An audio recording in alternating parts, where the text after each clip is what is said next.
दोस्तों, आज हम बात करेंगे छत्तीसगढ़ में होने वाले आरक्षक भर्ती परीक्षा हेतु इम्पोर्टेंट करंट अफेयर्स के बारे में।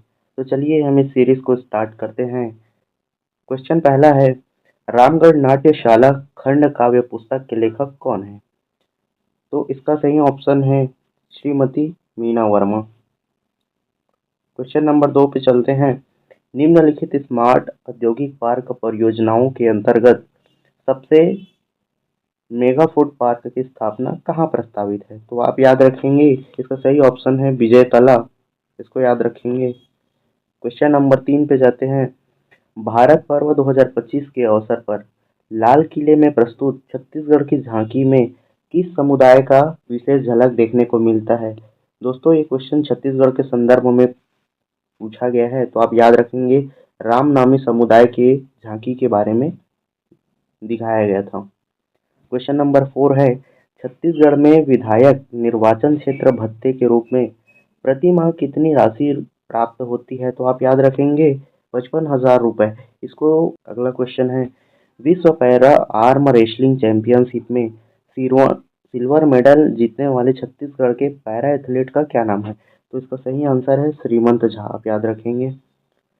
क्वेश्चन नंबर 6 है, प्रधानमंत्री पुरस्कार 2023 लोक प्रशासन में उत्कृष्टता इनोवेशन डिस्ट्रिक्ट श्रेणी से किस जिले को सम्मानित किया गया? तो याद रखेंगे छत्तीसगढ़ के धमतरी जिले को सम्मानित किया गया है। क्वेश्चन नंबर 7 है, श्रमिक वीर नारायण सिंह श्रम अन्न योजना के तहत पंजीकृत श्रमिकों को किस मूल्य पर पौष्टिक और गर्म भोजन प्रदान किया जा रहा है? तो इसका सही ऑप्शन है, आप लोग याद रखेंगे, 5 रुपये प्रति दिन के हिसाब से पौष्टिक और गर्म भोजन प्रदान किया जाता है। क्वेश्चन नंबर 8 है, सॉरी इस पे 7 लिखा गया है, इसको 8 ले लेंगे।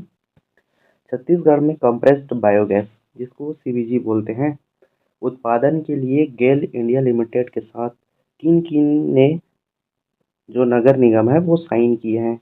तो आप याद रखेंगे अंबिकापुर, रायगढ़ और जांजगीर चांपा। क्वेश्चन नंबर 8 है, वित्तीय वर्ष 2024-25 में छत्तीसगढ़ के खनिज राजस्व से अपेक्षित कुल संभावित राशि कितनी है? तो यहाँ 14,195 करोड़ रुपए है। आप इसको याद रखेंगे, ये इंपॉर्टेंट क्वेश्चन है, स्टार लगा लीजिए। क्वेश्चन नंबर 9 है, छत्तीसगढ़ के वित्तीय वर्ष 2024-25 में खनिज राजस्व संग्रहण की सर्वाधिक राशि का अनुमान किस जिला से है? तो आप यहाँ पे एक चीज़ याद रखेंगे, राजस्व संग्रहण के बारे में पूछा जा रहा है, वो भी खनिज से रिलेटेड। तो खनिज से सबसे ज़्यादा आपको पता होगा दंतेवाड़ा में बैलाडीला की पहाड़ी है, तो वहाँ खनिज ज़्यादा पाया जाता है, इसलिए दंतेवाड़ा जिला याद रखेंगे। क्वेश्चन नंबर 10 है, वित्तीय वर्ष 2025-26 के लिए छत्तीसगढ़ राज्य के लिए न्यूनतम दैनिक मजदूरी दर कितनी नियत की गई है? तो आप याद रखेंगे इसको 261 रुपये प्रति दिन के हिसाब से न्यूनतम मजदूरी दर निर्धारित किया गया है।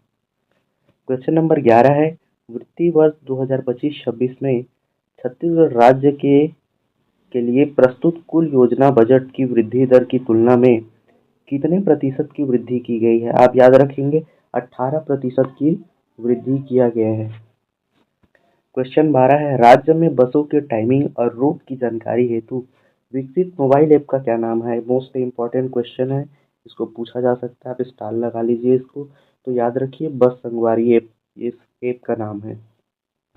क्वेश्चन 13 है, मोर संगवारी ऐप का उद्घाटन कब और किस तिथि को किया गया था? तो आप याद रखेंगे इसको 29 जुलाई 2024 को लोरबी नगर पालिका में किया गया था, और किसके द्वारा किया गया था? डिप्टी सीएम अरुण साव के द्वारा। चलते हैं अगले क्वेश्चन की ओर। क्वेश्चन नंबर 15 है, मोर संगवारी ऐप के माध्यम से प्रदेश के कितने नगरीय निकायों में शासकीय सुविधा उपलब्ध कराई जा रही है? तो आप याद रखेंगे इसका सही आंसर है 14 नगर निगम है, 44 नगर पालिका है और 2 नगर पंचायत है। इम्पोर्टेंट क्वेश्चन है, कुछ स्टार लगा लीजिए। चलते हैं अगले क्वेश्चन की ओर। क्वेश्चन 16 है, प्रधानमंत्री ई बस सेवा योजना के तहत केंद्र सरकार द्वारा प्रदेश हेतु स्वीकृत इलेक्ट्रॉनिक बसों की संख्या कितनी है? तो यहाँ पे याद रखिए 240 बसों की स्वीकृति प्रदान किया गया है। ये भी इम्पोर्टेंट क्वेश्चन है, स्टार लगा लीजिए। अगला क्वेश्चन देखते हैं।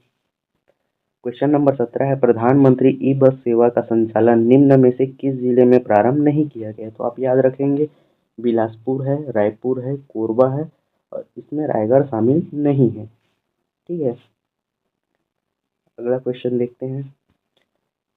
क्वेश्चन 18 है, अप्रैल 2025 की केंद्रीय भूजल स्तर रिपोर्ट के अनुसार छत्तीसगढ़ के कितने ब्लॉकों को अत्यधिक गंभीर क्रिटिकल श्रेणी में रखा गया है? आप याद रखेंगे 5 ब्लॉक ऐसे हैं जिसको क्रिटिकल मतलब जहाँ पे भूजल का स्तर जो है काफ़ी नीचे चला गया है, गंभीर स्थिति पे है। तो ऐसे ब्लॉकों की कुल संख्या कितनी है? 5 याद रखेंगे। चलते हैं अगले क्वेश्चन की ओर।